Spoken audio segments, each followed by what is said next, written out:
নমস্কার বন্ধুরা, আজ আমি বাসন্তী পোলাও রান্না করব। তার জন্য আমি ঘি আদা বাটা আর হলুদ দিয়ে ভালো করে গোবিন্দভোগ চালটা মাখিয়ে নিয়েছি। কিশমিশ নিয়েছি, গরম মশলা, তেজপাতা, দারচিনি, গাওয়া ঘি। প্রথমে আমি কড়াইতে গাওয়া ঘিটা দিয়ে দেব।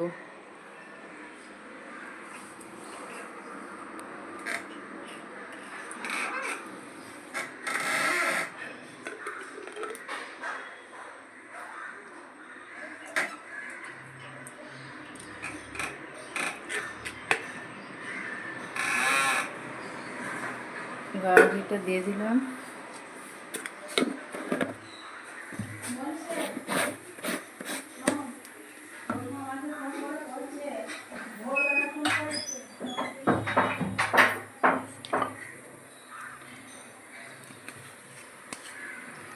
ঘিটা গরম হলে এবার আমি গরম মশলাগুলো দেব। তেজপাতা, ছোটো করে রাখা দারচিনি, গোটা এলাচ দিয়ে দেব।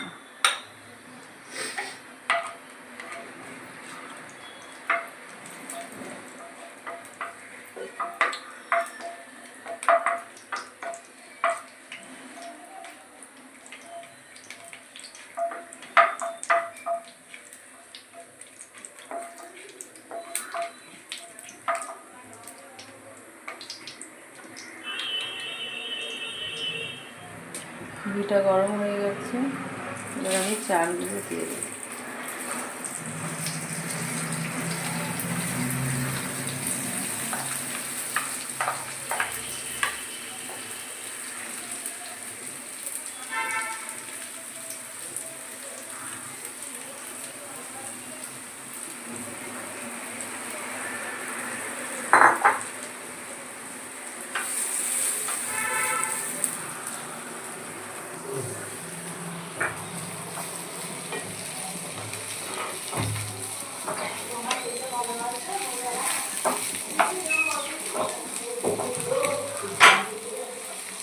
এবার আমি চালটা ভালো করে দিয়ে ভেজে নেব।